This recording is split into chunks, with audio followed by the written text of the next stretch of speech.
You're listening to the VA Claims Authority. I'm Gary, Air Force veteran, VA disability claims strategist, and the guy who got denied, fought back, and won. I'm here to make sure the VA doesn't leave you behind.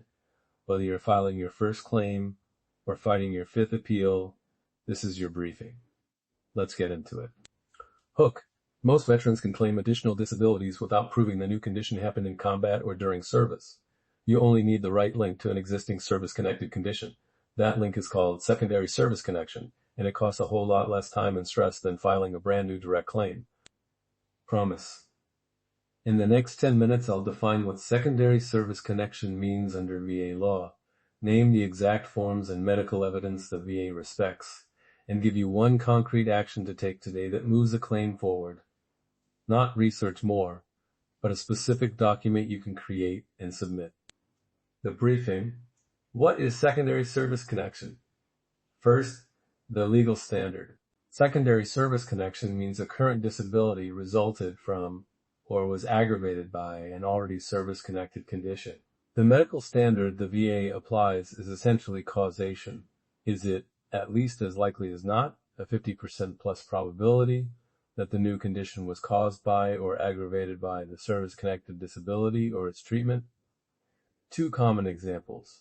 Medication side effects. A veteran on medication for service-connected PTSD develops persistent acid reflux, or a mobility-limiting knee injury leads to altered gait and then causes lower back degeneration. Both can be secondary claims. Important distinction. Causation versus aggravation. Causation means the new condition was caused by the original service-connected issue or its treatment. Aggravation means the service-connected condition made a pre-existing stable condition materially worse. The VA accepts both paths, but you must show a medical nexus, a logical, evidence-backed link, not guesswork. Evidence checklist. What actually moves these claims? Start with this stack. Each item helps a judge, a rater, or the C&P examiner see the link clearly. 1. Service records that prove the original service-connected disability. 2. Treatment records showing the new condition and a timeline. 3. A dated symptom timeline you write. VA Form 21-4138 is perfect for this. 4. A medical opinion, a DBQ from VA or a private nexus. Put these pieces together and the claim becomes coherent. Who should write what? Use VA treatment providers for contemporaneous treatment notes.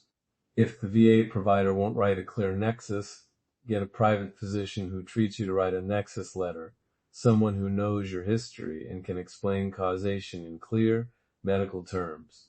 DBQs are powerful because they use VA's own format, but a well-written private nexus letter can be even more persuasive if it lays out records and logic.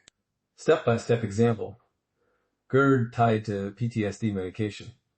Walk with me through a practical packet. Step 1. Establish the timeline. Show when PTSD was service-connected and when the medication started. Step 2.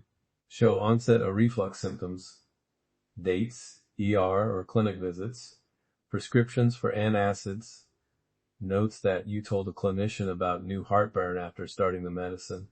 Step 3. Get a medical opinion that says, in clear language, that the reflux is, at least as likely as not, caused by the medication prescribed for the service-connected PTSD. A sample nexus sentence. It is at least as likely as not, 50% or greater probability, that the veteran's gastroesophageal reflux disease, GERD, is proximately due to, or the result of, the veteran's PTSD medication initiated on date. Put the medication name and dates in the opinion. Make the opinion tie records together. The veteran's first report of reflux occurred on date after initiation of medication. Review of records shows no prior GERD diagnosis. The temporal relationship, the pharmacologic profile of medication, and the absence of prior symptoms makes it at least as likely as not that the medication contributed to the veteran's GERD. That short paragraph, coupled with your treatment notes and VA Form 21-4138 timeline, is the backbone of a secondary claim packet. Predictable VA responses and C&P prep expect the VA to question the nexus, their usual counters, insufficient nexus, gaps in treatment, or alternative causes not ruled out. Here's how to prepare. First, document medication start and stop dates. Bring pharmacy records. Second, bring your symptom timeline and any contemporaneous complaints to clinicians. Third, at the C&P, don't try to prove causation on the spot. Answer the examiner's questions honestly. Give dates, describe how symptoms began, and say whether symptoms worsened after the medication. Don't volunteer medical theories. Leave causation to the medical opinion. Instead, focus on clear timelines and facts. Also, anticipate alternative causes, arguments. The VA will ask if heartburn could be from diet, alcohol, or prior history. Your packet needs to show why those alternatives are less likely. Absence of prior GERD, symptom onset tied to medication, or clinician notes ruling out other causes. That doesn't mean you need to eliminate every possible cause. You need a persuasive medical opinion that weighs the evidence and concludes secondary connection is at least as likely as not. Action step. Do this today. Download VA Form 21-4138 and fill it out as your dated symptom timeline.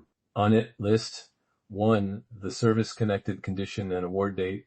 2. The medication names and start date.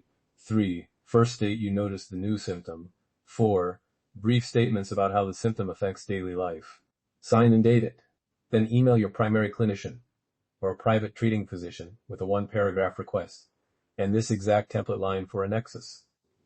It is at least as likely as not, 50% or greater probability, that the veteran's new condition is related to service-connected condition or its treatment based on review of the available records and clinical history.